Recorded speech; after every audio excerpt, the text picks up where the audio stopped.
Next, let's clear up trans rights. Florida will prohibit gender changes on driver's licenses, only allowing sex at birth. The dark and ominous ramifications coming out of Florida's capital continue.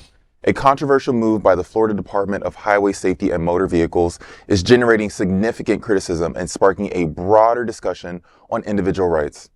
The department has issued a memo instructing county tax collectors to stop allowing individuals to update their gender identities on driver's licenses. The new policy requires proof that the gender on the license aligns with the person's biological sex and demands a, quote, primary identification document for verification. Critics are denouncing the decision as an attack on transgender individuals. Deputy Executive Director Robert Kinnock said that the memo is part of a review of the department's policies to align services with stakeholders. According to the memo, the prior policy of allowing a new license for those wishing to alter their gender markers will be revoked. Going forward, a replacement license can only be issued for reasons like loss, theft, or changes in information such as address. County tax collectors are tasked to use the supporting documents to establish a person's gender identity. Any misrepresentation of gender on a license will be deemed fraud, exposing the offender to criminal and civil penalties. The memo's statements of biological sex also raise questions for those who have already updated their gender identities or whose appearance may not align with the sex assigned at birth.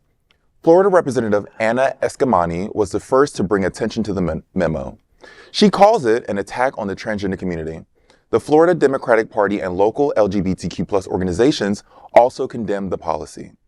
Nadine Smith, Executive Director of Equality Florida, has called the memo a, quote, government overreach.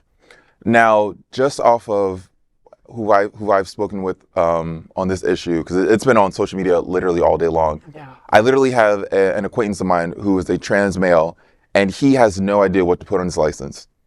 Despite how visually how he comes off, that shouldn't matter. He is a man. By all means, like period. He is a man, period. Yep. And the fact that he has to decipher what to put on his license to not be ridiculed, to not be charged with something like this is absolutely heartbreaking. Like, you're a human being, you want a license, you put your gender on your license, and that should be it. But they will find every which way to fuck with us. I tried to find like a nice way to say it, but they will find every which way to fuck with us. And they are. And they're, I mean, complete target against the T. Completely, I think, you know. And what the hell, what document do you want me to show you? Want me to show you my badge and show you my license to show you? I mean, like, what would they want, John? Birth certificate. Yeah. A birth certificate. So people are going to have to start carrying around their birth certificate. Like, if we're undocumented folks. Yeah. Yeah. Well, you know, when you go to the license bureau, when you go to the license, I mean, the fact that what they're using it for now is, yes, definitely overreach. But I had when I had to get my driver's license for the little gold star so that TSA will accept your license and everything. I had to bring like my birth certificate and something else. So, I mean, that's what they're going to look at. They're going to look at the county from wherever state you were born in, and they're going to look at it and determine if it's been altered or things like that. This is fascist. And this is not hyperbole fascist. In Italy right now, they are revoking birth certificates of parents, of same-sex parents who have children. It's illegal for same-sex couples to adopt, and the birth certificates are being revoked. Exactly what they're going to do here in Florida with thousands of people's driver's license. It's sick. And the thing is, there's no reason for this. No one is protected. Parents aren't being given choice over anything. There is zero reason to have this type of oversight of adults. But Republicans and the fascists do it in our healthcare. They do it in our schools. They do it in our homes. Nowhere is safe. The party of small government takes a big interest in keeping people down who don't look just and act just like them. Just like Bonnie said, they want to F with us. They want to F with us. So what happens? So you get pulled over, they take your license, and they what? They arrest you for the license not matching what your gender identity is to the cop? Whatever your documentation is. It's absolutely ridiculous. And so, you know, number one, this is just screaming at all of us.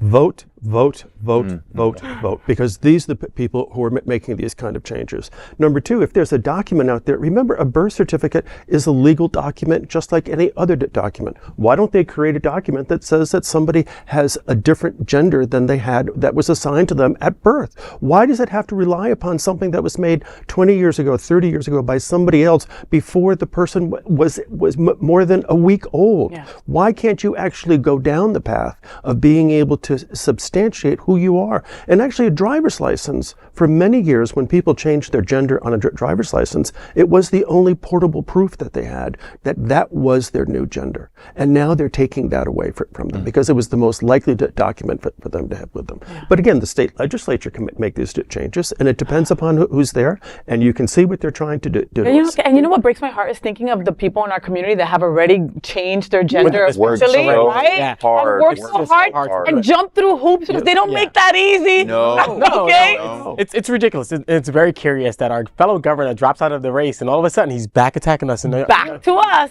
It's ridiculous. It's ludicrous. We should be able to decide and determine whether we want a male or female. I mean, the government shouldn't be in my business, you know. And it's a shame to John's point. The Republicans who are like back hands off economics, hands off government. The fact that they're so intrusive, they're so a part of every aspect of our lives. Yet that's so against their principles of the Republican Party. Well, the irony of it. Yeah, and that's the last thing I wanted to say is just who is it bothering? About what, besides the individual, how does that bother anybody else out there? How does it affect anyone? The governor came back sour. He lost. Real sour. He lost. What it was. After an ass whooping, that's what happened. Yeah, right? he got his ass whipped, and so now he's back on his Exactly. Look, like I said before, when he withdrew, I feel like we are part of a domestic abusive relationship with DeSantis, and he left to Washington to try, and I was like, great, he's gone, he won't beat me, and now he's back to beating my ass. And that's how our community feels. Absolutely.